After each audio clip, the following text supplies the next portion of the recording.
Hello everyone, brief notes on some aspects of British rule, जो कि chapter number 15 है spectrum के book का। मॉडर्न हिस्ट्री की बात चल रही है, पार्ट सेकंड है ये वाला जो आज हम पढ़ेंगे। तो इससे पहले हमने लास्ट लेक्चर में पढ़ा था British social and the culture policies in India, जिसके अंदर हमने ये सब कुछ कवर किया था। ठीक है, तो आज जो हम पढ़ेंगे वो सिविल सर्विसेज के बारे में पढ़ेंगे। कितने कमेटीज़, रिफॉर्म्स, एक्ट्स वगैरह इससे रिलेटेड आए तो वो डिस्कस करेंगे। तो स्टार्ट करते हैं। पहले आपको ये पता होना चाहिए कि जो सिविल सर्विसेज थी वो भारत में कौन लेके आया था, मतलब इसको ऑर्गेनाइज करने वाला भारत के अंदर कौन था? कॉर्नवालिस। ठीक है, तो कॉर्नवालिस जो है ये लेके आए थे और he try to check the corruption through the civil servants. ठीक है, तो ये चाहते थे कि जो करप्शन बढ़ रहा है उसको कैसे रोका जाए। तो सबसे पहले इनको पता चला कि जैसे सैलरीज बहुत ज़्यादा इंक्रीज़ हो रही थी करप्शन के कारण लोगों की। ठीक है, और उसको मतलब रोकने के लिए और अगेंस्ट द मतलब रूल्स जो है वो स्ट्रिक्ट कर दिए गए अगेंस्ट द प्राइवेट ट्रेड। और साथ ही साथ में इनको सिविल सर्वेंट्स को बोल दिया कि वो ब्राइब्स वगैरह नहीं लेंगे, प्रेजेंट्स नहीं लेंगे। ठीक है, और साथ ही साथ में उनकी जो प्रमोशन होगी सिविल सर्वेंट्स की वो सीनियरिटी के बेस पे होगी कि जो सीनियर होगा उसी को जो है हाई पोस्ट पे बिठाया जाएगा। उसके बाद मैंने आपको डेवलपमेंट ऑफ एजुकेशन में एक बात बताई थी कि 1800 में जो वेलेस्ली हैं, ठीक है, उन्होंने फोर्ट विलियम कॉलेज बनाया था, फोर्ट विलियम कॉलेज। ठीक है, कलकत्ता के अंदर। तो ये किस लिए था? ये ट्रेनिंग प्रोवाइड करता था सिविल सर्वेंट्स को, लेकिन आगे जाके क्या होता है, इसको जो है वो डिसअप्रूव कर दिया जाता है। ठीक है, फिर इसके बाद क्या बनता है? तो ईस्ट इंडिया कॉलेज बनाया जाता है कहाँ पे? इंग्लैंड में। ठीक है, और मतलब इंग्लैंड में भी कहाँ पे? हिलेबरी यहाँ पे। और यहाँ पे फिर जो है वो 2 इयर्स की जो है वो ट्रेनिंग दी जाती है सिविल सर्वेंट्स को रिक्रूट करने के लिए। तो ये तो था हमारा स्टार्टिंग में जो आपको पता होना चाहिए। अब हम जो स्टार्ट करेंगे वो चार्टर एक्ट ऑफ 1853 से स्टार्ट करेंगे। इससे पहले आपको याद रखना है कि कॉर्नवालिस लेके आए थे और करप्शन जो है वो ज़्यादा बढ़ रहा था, उसको चेक टू करने के लिए, और सैलरी इंक्रीज़ होने लगी थी लोगों की, और प्रेजेंट प्राइस वगैरह लेने के लिए इन्होंने मना कर दिया था कि कोई सिविल सर्वेंट प्राइस वगैरह नहीं लेगा, और सीनियरिटी के बेस पे जो है वो आपको हाई पोस्ट दी जाएगी। और वेलेस्ली ने फोर्ट विलियम कॉलेज बनाया था। ट्रेनिंग रिक्रूटमेंट जो होती थी, ट्रेनिंग करवाई जाती थी यहाँ पे, लेकिन आगे जाके ये कॉलेज जो है वेलेस्ली ने जो बनाया था वो डिसअप्रूव हो गया था। और उसके बाद ईस्ट इंडिया कॉलेज जो है वो इंग्लैंड में बना था, हेरेबरी में, और 2 इयर्स की यहाँ पे ट्रेनिंग दी जाती थी रिक्रूटमेंट करने के लिए। ओके, तो अब हम आगे चलते हैं। Charter act of 1853। तो इसमें क्या था? ये जो एक्ट था इसने कंपनीज की जो पैट्रोनेज थी वो एंड कर दी थी, और साथ ही साथ में रिक्रूटमेंट जो थी वो ओपन कंपटीशन के थ्रू होने लगी। ठीक है, मतलब इसमें ऐसा बोला गया कि कंपटीशन के बेस पे जो है वो आपकी रिक्रूटमेंट होगी। तो ये काफ़ी इंपॉर्टेंट थी उस टाइम पे बात। और साथ ही साथ में इसने जो हाई पोस्ट थी उसको बेट कर दिया from the very beginning Indians के लिए। तो ठीक है, तो जो इंडियंस थे वो Baird from the high posts, Baird, ठीक है, मैंने बेयर्ड बोला है, Baird from the high post beginning से ही। ठीक है, उसके बाद जो कॉर्नवालिस था वो ये उसका मानना ये था, मैंने आपको बताया कि कॉर्नवालिस जो है वो सिविल सर्विसेज भारत में। तो कॉर्नवालिस क्या कहता था कि जो एवरी नेटिव है ना ऑफ हिंदुस्तान वो करप्ट है। ठीक है, तो हिंदुस्तानीज जो हैं एवरी नेटिव वो करप्ट है, ऐसा किसका मानना था? कॉर्नवालिस का। ठीक है, उसके बाद आगे जाके ये क्या करता है, कुछ रीजंस बताता है कि भारतीयों को क्यों एक्सक्लूड करना चाहिए फ्रॉम द सिविल सर्वेंट्स। वो कौन कौन से थे? ये मानता था कि जो इंग्लिश है ना वही सुपीरियर है to take the administrative services. पहला मानना कि सुपीरियर जो है वो यूरोपियंस ही हैं to take the administrative position. ठीक है, पहला ये था।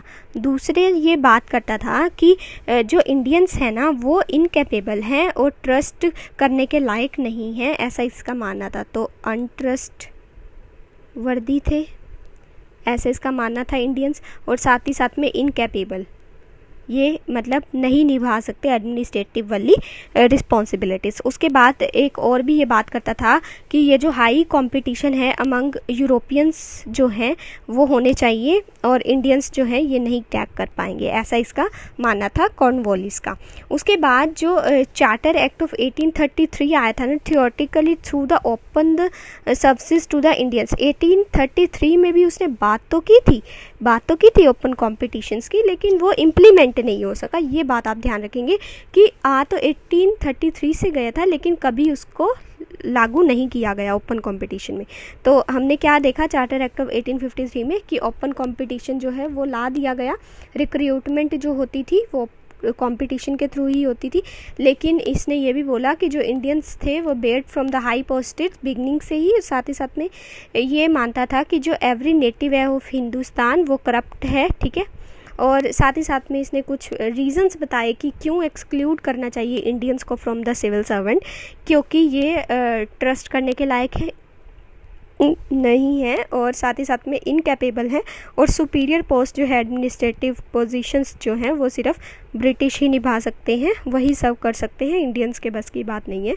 एक बात आपको ये भी ध्यान रखनी है कि 1833 में जो है ये बात ला दी गई थी कि ओपन कंपटीशन होगा, लेकिन 1853 के बाद से इसको जो है वो फॉलो करना शुरू किया गया। उसके बाद अब हम चलते हैं इंडियन सिविल सर्विसेज एक्ट 1861 का। तो इसने क्या किया, इसने रिजर्व कर दिए जो ऑफिसेज थे for the covenanted civil servants, but examination जो था वो कैसा बना दिया गया कि एक तो इंग्लैंड में होगा प्लस इंग्लिश भाषा में होगा, ठीक है, और बेस्ड होगा क्लासिकल लैंग्वेजेस कौन कौन सी ग्रीक एंड लैटिन में। हालांकि उस टाइम पे ये बहुत मुश्किल था भारतीयों के लिए जो है इसको क्लियर करना, लेकिन फिर भी कुछ हमारे भारतीय ऐसे सामने आए जिन्होंने इसे क्वालिफाई किया, अभी नाम देखेंगे हम उनके। तो आगे जाके देखिए क्या हुआ कि 1859 में, मतलब अभी ये इंडियन सिविल से 1861 बाद में आता है, तो 1859 में जो एज थी उसको रिड्यूस कर दिया गया 23 टू 22, ठीक है, मतलब इस 59 में 23 थी, फिर 22 आ गई, ठीक है। उसके बाद 1866 में इसको और कम कर दिया गया और फिर 1878 में इसे बिल्कुल ही कम करके 19 ला दिया गया। तो आप यहाँ देख सकते हैं कि कितना जो है वो डिक्रीज़ कर दिया। 23 हुआ करता था 59 में, लेकिन इसको फिर डिक्रीज़ करते करते एक एक साल डिक्रीज़ करते करते 1878 में जो है वो 19 ईयर्स की एज को ये ले आए। और उसके बाद आपको ये याद रखना है कि 1863 में, वेरी इंपॉर्टेंट पॉइंट है ये सत्येंद्र नाथ टैगोर थे जिन्होंने फर्स्ट इंडियन थे जिन्होंने ये क्वालिफाई किया था इंडियन सिविल सर्विसेज। तो इनका नाम याद रखिएगा, सत्येंद्र नाथ टैगोर, ठीक है। उसके बाद जो लिटन आई, ठीक है, कब 1878 और 79 की बात है। लिटन ने इंट्रोड्यूस किया द स्टैट्यूटरी सिविल सर्विसेज, जिसमें 1/6 जो थी वो पोस्ट जो थी वो इंडियंस को फिल करनी थी, और वो कौन से इंडियंस, हाई फैमिलीज़ वाली, और वो किसके द्वारा होगी, नॉमिनेशंस के द्वारा होगी। कैसे नॉमिनेट किया जाएगा, सब्जेक्ट क्या था उनका, by the secretary and the viceroys, ठीक है। तो इसमें हम बात कर रहे थे कि जो लिटन था वो लेके आया कि कुछ पोस्ट जो है, सम पोस्ट जो हैं वो इंडियंस फिल करेंगे, ठीक है, किसके थ्रू, नॉमिनेशंस के थ्रू, और सब्जेक्ट मतलब कौन इनको करेगा, सेक्रेटरी और वाइसराय। और सबसे बड़ी इंपॉर्टेंट बात कि ये हाई फैमिलीज से होने चाहिए, ठीक है, मतलब फैमिलीज़ यहाँ पे कर रहा है मैटर, मेरिट लिस्ट यहाँ पे जो है वो बात नहीं कर रही, ठीक है। उसके बाद आपके पास आता है इंडियन नेशनल कांग्रेस की डिमांड। अब INC क्या डिमांड कर रही थी कि 1885 के बाद उसने कुछ चीज़ों की डिमांड की कि lowering of the age limit for the recruitment, ठीक है, और कि मतलब इसको जो है लोअर करना है, और साथ ही साथ में holding the examination simultaneously in India and the Britain, कि यहाँ पे आप क्या कर रहे हो, बाहर इंग्लैंड में ही करवा रहे हो, तो उसकी बजाय कि इंग्लैंड में तो करवाओ ही करवाओ, साथ ही साथ में भारत में भी करवाओ, साइमल्टेनियसली होना चाहिए। ठीक है, तो हमने इंडियन सिविल सर्विस एक्ट में जो कि 1861 में क्या पढ़ा कि पहली बात कि इंग्लैंड में होती थी, इंग्लिश में होती थी, और क्लासिकल लैंग्वेज जो थी ग्रीक एंड लैटिन थी।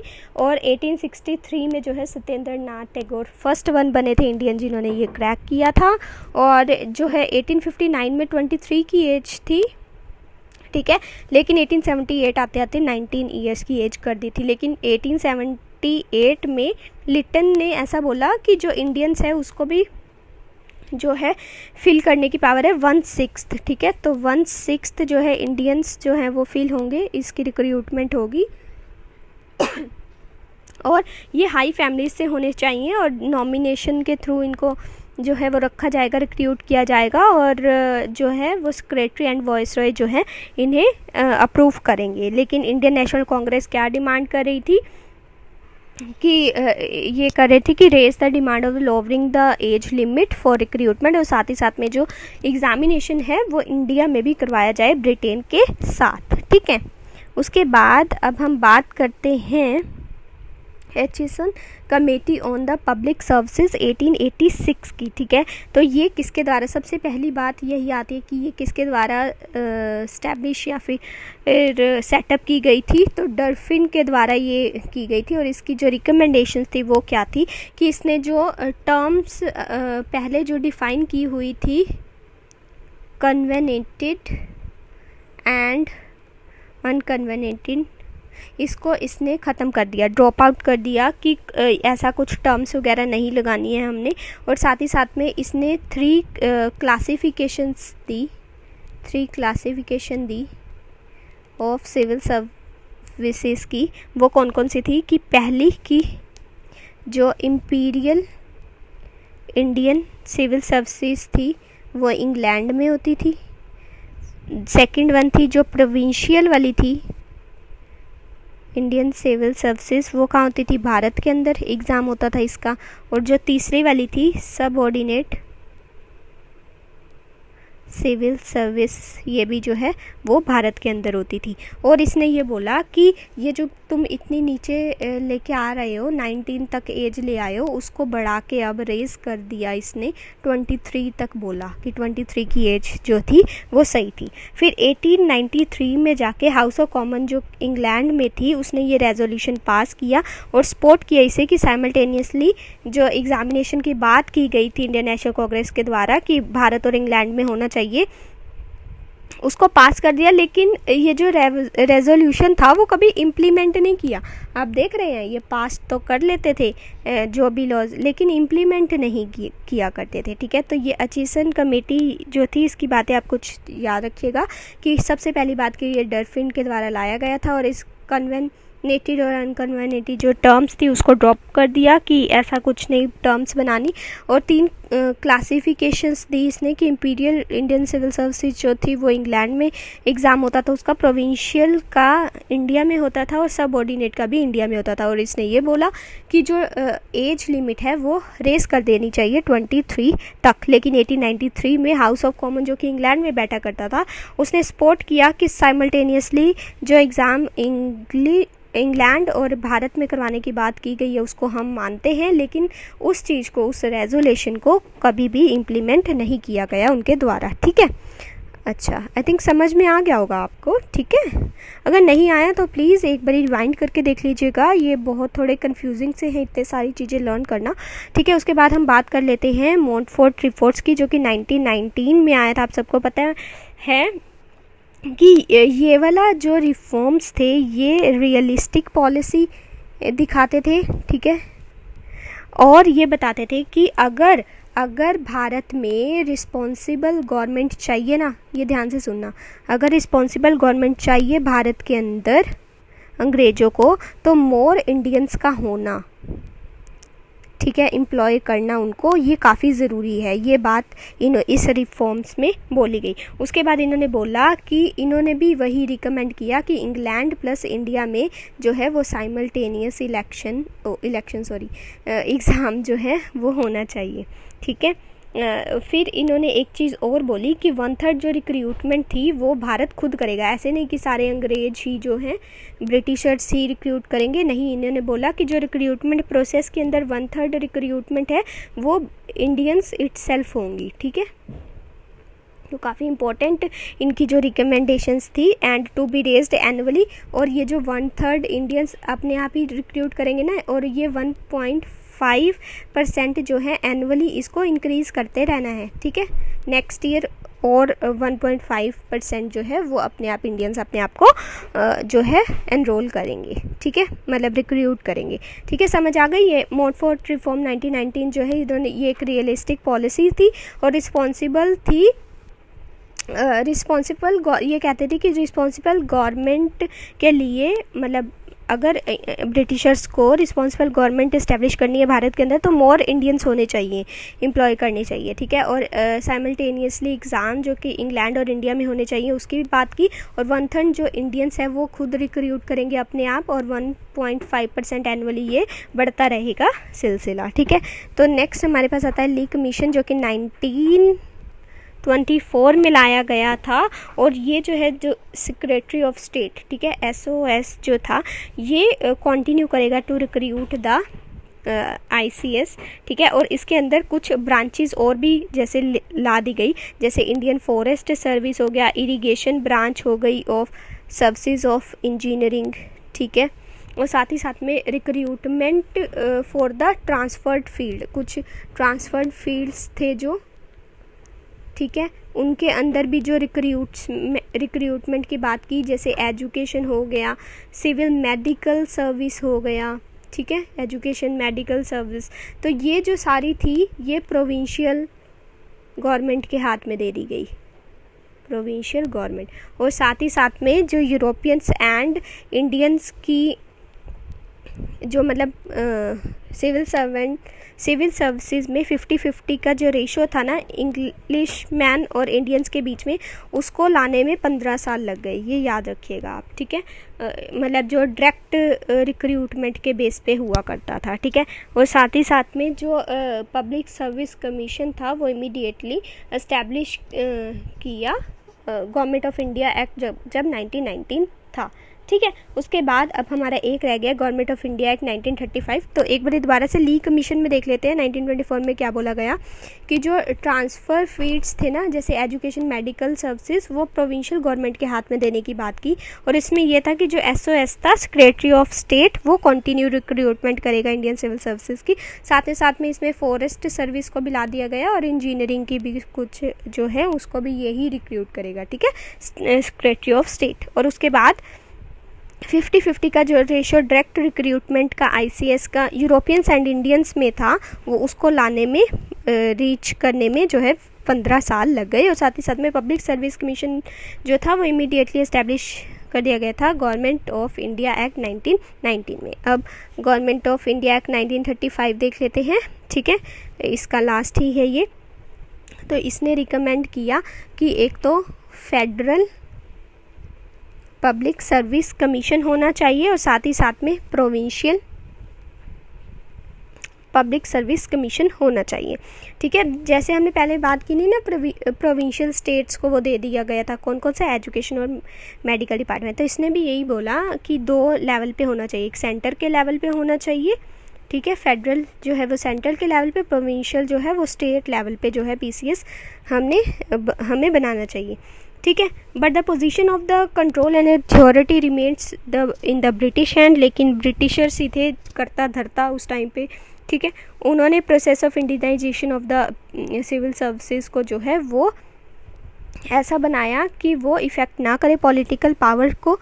ठीक है, इन द इंडियंस हैंड। और ऑल्सो जो इंडियन ब्यूरोक्रेट्स थे वो भी उनको ऐसा था कि वो एक्ट करे as the agents of the colonial rule. तो उनका मेन मकसद ही यही था कि जो इंडियन ब्यूरोक्रेट्स थे वो ऐसे होने चाहिए कि वो एजेंट रहे ऑफ कॉलोनियल रूल। ऐसा क्यों? क्योंकि तभी तो वो ज़्यादा देर तक भारत में सर्वाइव कर सकते थे। ठीक है, तो गवर्नमेंट ऑफ इंडिया एक्ट 1935 में, ठीक है, फेडरल की बात की गई और प्रोविंशियल की बात की सेंट्रल एंड स्टेट लेवल पे, और जो है कि वो यही चाहते थे कि जो भारतीय ब्यूरोक्रेट्स हों वो हमारे एजेंट्स ही रहें, ठीक है, कॉलोनियल रूल के, ताकि हम ज़्यादा देर तक सर्वाइव कर सकें। एंड अब नेक्स्ट लेक्चर में ये वाला यहाँ पे ख़त्म हो जाता है सिविल सर्विसेज का जो टॉपिक था। आप इन सबको रिवाइज़ कीजिएगा। नेक्स्ट लेक्चर में हम पुलिस को देखेंगे, ठीक है, इसमें कौन कौन से कमीशंस आते हैं और कौन कौन से ईयर में ज़्यादातर, जैसे थानाज वगैरह कब ज़्यादा इस्टेब्लिश होने शुरू हुए, वो सारी चीज़ें देखेंगे। ठीक है, थैंक यू।